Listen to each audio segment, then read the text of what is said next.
Hi guys, welcome back to my channel. If you're new here, I'm Adele. I'm on a journey to lose £100. I'm about halfway through, but we're on the verge of 2022. Can you believe it? I can't believe it. I'm not entirely sure where this year has gone, but I'm a real firm believer in goal setting. I've always done some kind of goal setting for many years now. How successful I've been up until this year is neither here nor there, but I do see the value in it, and it's more than just the kind of normal New Year's resolutions. So what I want to do this year is show you how I goal set for last year to enable me to lose nearly £50, and how I'm going to be goal setting for the coming year so I can lose the remaining £50. So are we ready, guys? Are we ready? So I used this last year and it's worked for me. So I'm going to show you what I did. Last year, I started off by building a 5-year vision. So this year I only need to do my 1 year because it's already built on my 5-year. But if you're new to this and this is something that you've never done before, this is what you need to do. When we look at goal setting, we look at the long-term vision. And that long-term vision needs to be an emotionally compelling vision. Because there are times where things get really, really tough and you need to know your why. You need to know why you're setting these goals, why you want to achieve it. Because if there is something that you set and it comes a bit of a, it's unlikely you're going to achieve that. The first thing you need to do, and if you want to do it now, that's great. You can hit pause on the video, or you can come back to it later, is to get a piece of paper and write down your 5-year goals. You can do 10 years, 15 years, it's entirely up to you. 5 I think is quite good. Just take a few minutes to think about things that you want to have in your life, things that you want to do in your life, and things that you want to be in your life. In my terms, it could be what do I want to have or what do I want to do. I want to make sure that I lose the remaining £50 of my weight. It's also wanting to eat healthier. It's also wanting to make sure I can bring my cholesterol down. It's also wanting to be more flexible. So when you think about your long-term goal, what is it you actually want to achieve? Do you have a certain weight loss in mind? Do you have a fitness goal, even if that is just being able to walk up and down the road without getting out of breath? Do you want to have a better diet? Do you want to take on board some meditation practices or be more mindful? Sit down and take time, get yourself a cup of tea, sit down, bit of peace and quiet, and think, actually, what do I want out of my life? What do I want to achieve in the next 5 years? And like I said, today we're really talking about weight loss, but this could mean anything. And when you come to do your goal setting, it could be anything. It could be about your weight loss, and it could be about your home, and it could be about your relationship, and it could be about your career. It could be about absolutely anything. Anything, guys. Anything, anything, anything, anything. Okay. So what you want to do is you want to think about what's most important to you physically, spiritually, mentally, in your relationships, in your finances maybe, even in your personal life, even in your weight loss. What is your compelling vision? What is it that you see for yourself in the next 5 years? Okay. That'll take you a little bit of time to actually come up with that, to really consider it fully. And if you've already done that before, or you've now replayed the video and you want to get on to the next step then would be looking at what you're going to achieve in the coming year. So, like I said, this is goal setting for 2022. So what are you going to be achieving this year? What is it that you've looked at your 5-year goals and thought, right, okay, how do I make some headway into this 5-year plan? How do I achieve what I want to achieve? Do I even know still what I want to achieve? Sometimes if you're going through the process of thinking, what do I want? And you're struggling with that, sometimes it's easier to create what they call an anti-vision. An anti-vision are the things that you know you definitely don't want. So for instance, if you said to yourself, well, this time next year, I don't want to be the same weight as I am. I don't want to be as unfit as I am. I don't want to be as stressed as I am. I don't want to be run off my feet all the time. I don't want to be unhappy. I don't want to be. And then you can look at your anti-vision and think, right, okay, so if the first thing is, I don't want to be the same weight as I am this time this year, next year, you could say, right, okay, so how much do I want to try and lose by next year? You know? So sometimes if you can't think about what you do want, it's easy to think about what you don't want. And then when you know what you don't want, you can flip it and think, oh, okay, so now I know what I do want. Does that make sense? Okay, now I want you to take a little bit of time to think about what you actually want to achieve this year. What is going to help you physically? What is going to help you spiritually? What is going to help you mentally? What could help you in your relationships or your finances or your career? It can be anything. Like I said, it doesn't just have to be weight loss. But if we are just talking weight loss, how much do you want to lose this year? What goals do you want to set yourself in terms of fitness, in terms of nutrition, in terms of your mental health, in terms of being a healthier, more rounded person if that's what you're going for? Because don't forget, this is your vision, but make the vision compelling, make it big, make it bright, and think about your why. Why is it that I want to do this? Why do I want to achieve this thing? Because the more you understand your why, the easier it's going to be to achieve that goal. And also, I think you remember me saying before, especially in my morning journaling, your mind goes after whatever you tell it to go after. So if you set your goal to lose, say, £30 in the coming year, and you say to yourself, this is what I want to do, and then you start breaking it down and say, this is how I'm going to do it, and then you start looking at it in terms of your morning journal like I do, because you're constantly telling your brain what you want to achieve, your brain then goes after it. It is an inbuilt process that we have that was meant to help us survive. It's still there. We still have the same brain. We still have that same primitive brain. It's going to do the same thing for you, but you have to tell it the right stuff. So what is your vision? What do you want to achieve? How compelling is it? How much do you want it? Why do you want it?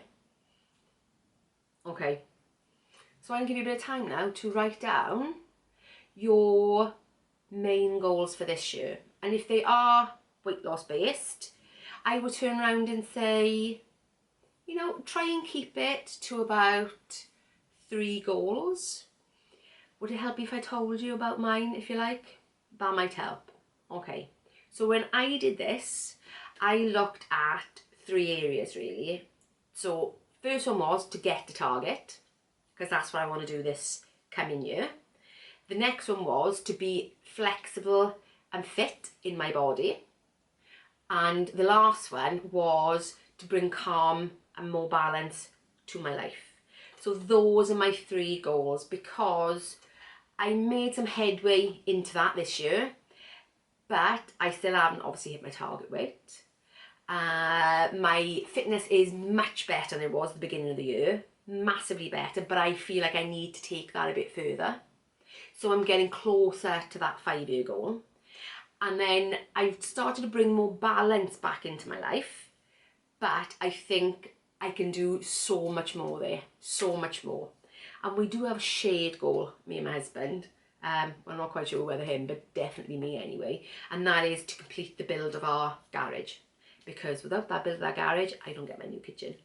Because that's where the new kitchen's going. Those are my 3 goals, 1 joint. So I'm not quite counting that one. So try and keep it to 3 main goals if you can.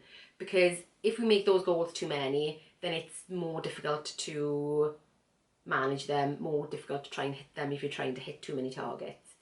So I'm going to give you a little bit of time to think about what would your top 3 goals be this year. Hit pause.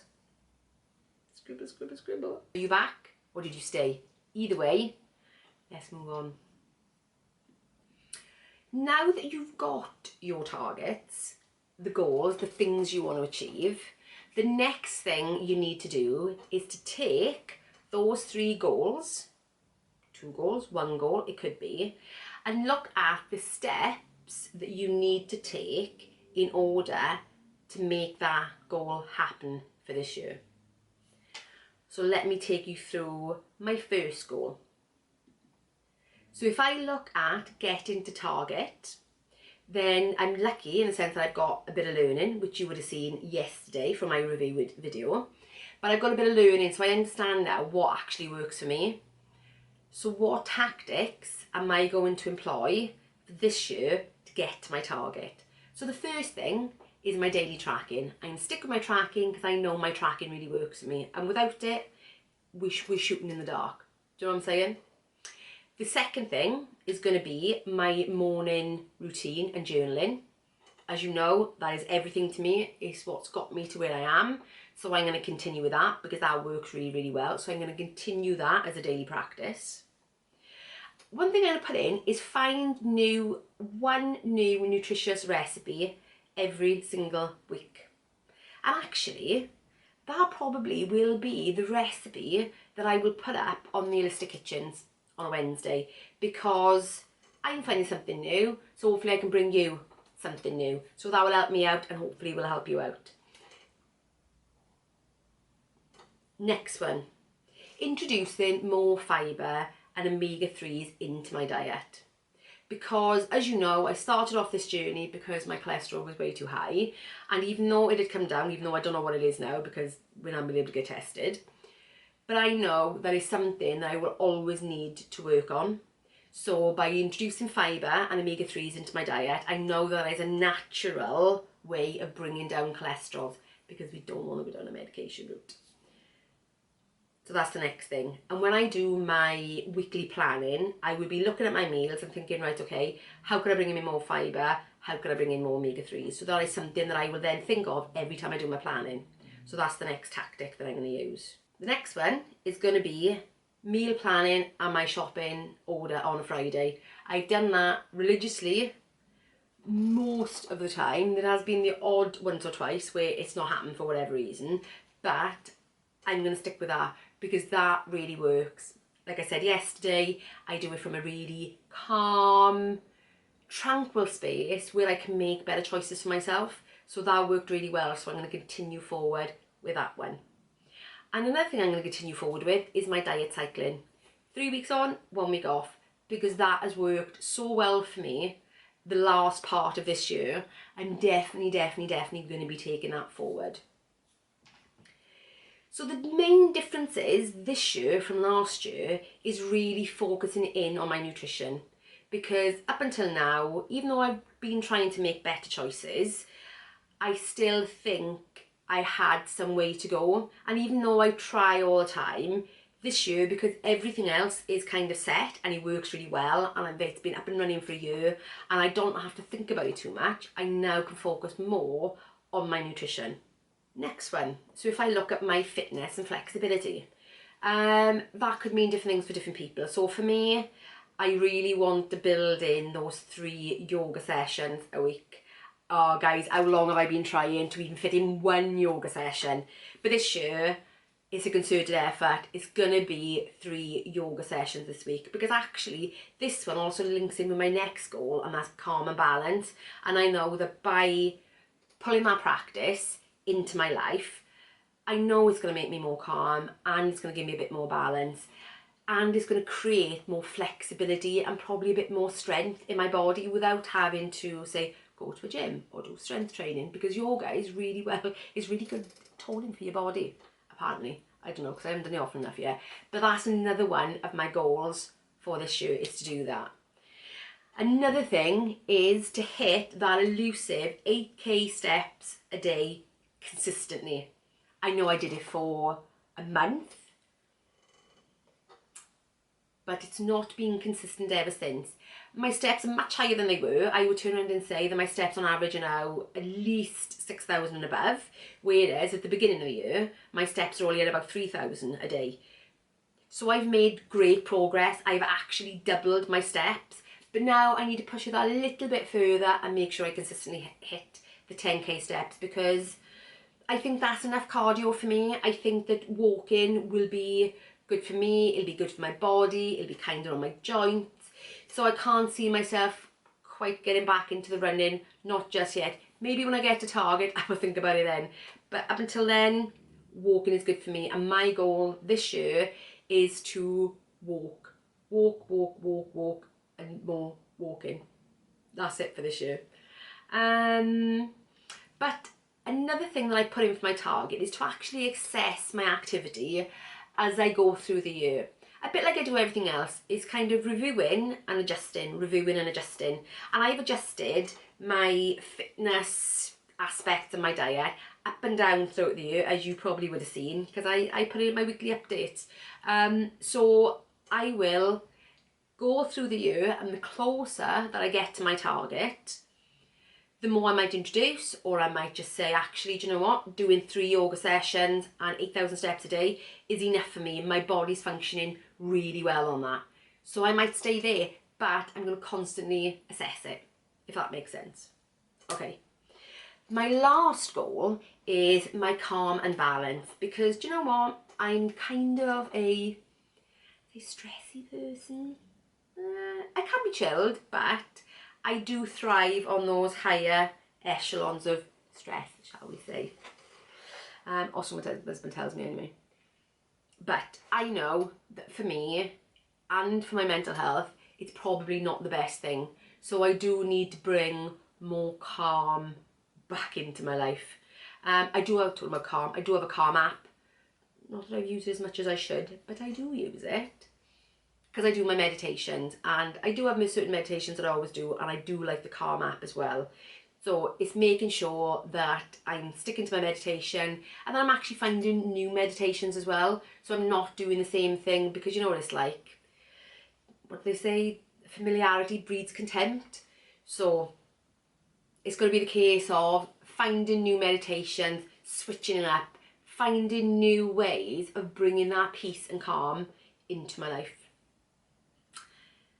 The next thing is about spending more time in nature. I know that when I'm outside, I feel so much better. Even if it's stepping out into the garden, even if it's on the walks, I know that being in nature is calming for me. It really grounds me, if you like. So it's going to be spending more time outside, making an effort.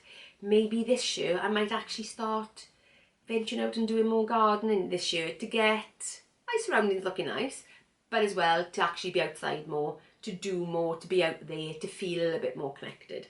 Next thing is my reflective journaling. As you know, I call my morning routine my morning journaling, and it's not the way you would traditionally think about journaling, even though at the end I do go into my journal and write my goals for the day and what I want to achieve that day. So that is journaling in a sense, but I want to re-employ a practice that I used to do, and I still have done on and off. If things become a bit too overwhelming for me, I always return to my reflective journaling. It was a practice that I learned in one of my old jobs. We used to have to write reflective journals because of the work we did, because there was such a high stress environment, and take them into supervision with us. So I used to find that process really cathartic, and it was a way of processing your thoughts without necessarily having to talk to somebody. Because the idea is of a reflective journal that at the end of the day you write down what's happened, what you thought, what you felt, and what you would do differently next time. Those are the 4 prompts. As you can see, we have to do them a lot for me to be able to reel those back off, considering I have not picked up my journal for a long time. So I want to return to that morning journaling. I want to be able to go through what I was thinking in that day. How did I feel about it? how could I do things differently? And actually to think of some gratitude as well, because even though in my morning journaling there's that line where it says if things don't feel fair, be grateful for what you do have, that can be built into the end of the day. So at the end of the day, regardless of what kind of day you've had, if you end on a bit of gratitude, it automatically makes you feel a little bit better about your day, because then you're not focusing on the negative, you're focusing on the positive. So that is something else I'm going to be putting into my day.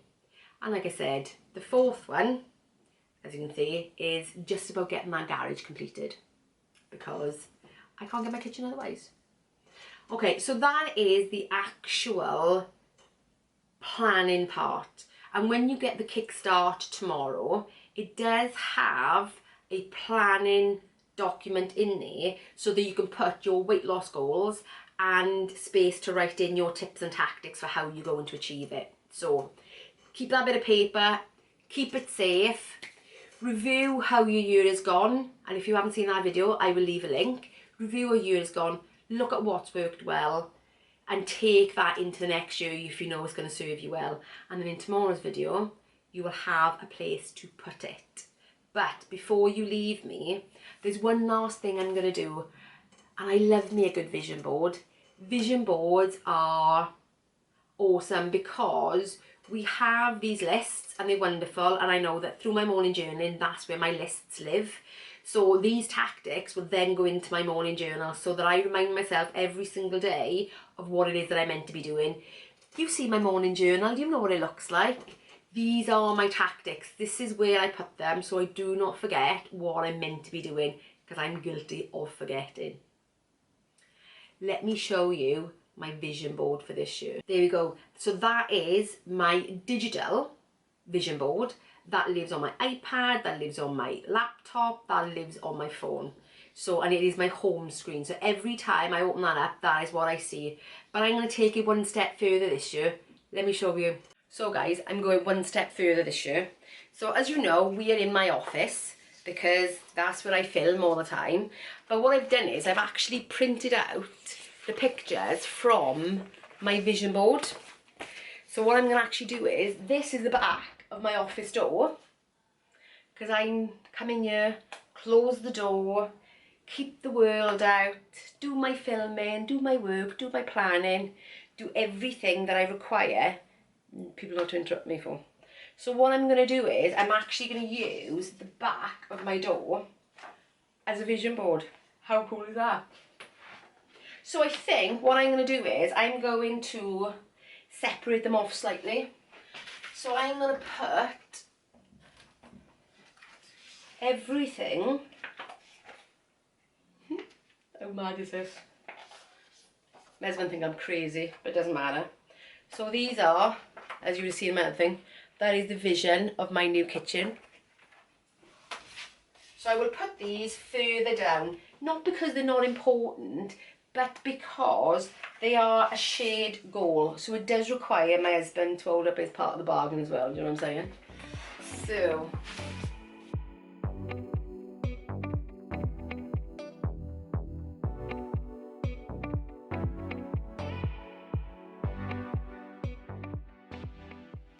guys, I even forgot about the word of the year. So the word of the year for me this year, or actually word, is transform, because I want to lose the rest of that weight, and serenity, because I want calm in my life. So that is going to be right at the middle of my board.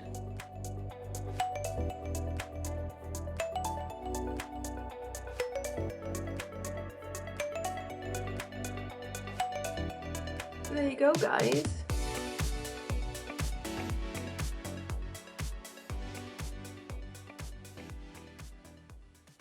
So as you can see, there's still some space. So as my progress happens throughout the year, I'm going to be potentially maybe changing some of this up, because actually if I get to a stage where I think, oh, I've achieved something so far, I might actually replace it with something else. Or as I'm going through it, if something actually occurs to me and I think, oh, actually that suits that really well, then I'm going to add it in. So guys, that's it. That is my very, very larger than life physical vision board. And that I'm going to see every time I sit in here, when I sit at my desk, which is just over there, I'm going to see that vision board every single day. Yeah.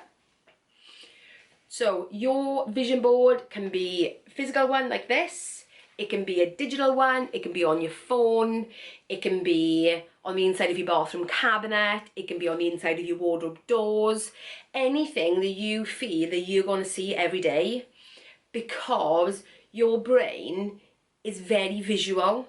And if you're looking at these pictures of the goals, of the things you want to achieve, it's going to send more and more signals to your brain to go after that thing. Because you know it does, you know it does, you know it does, you know it does. So guys, that's it. That is my vision board for 2022. That is where I intend to get by the end of this, not this year, next year. It's not this year yet. We're nearly there. But anyway guys, if you enjoyed this video, please give me a big thumbs up. That's lovely. And if you're new around here, consider subscribing. That would be lovely. And hit that notification bell, just in case I throw that impromptu video in, because you know me guys, it happens. It happens. Anyway, I will see you in tomorrow's Kickstart video. Bye guys.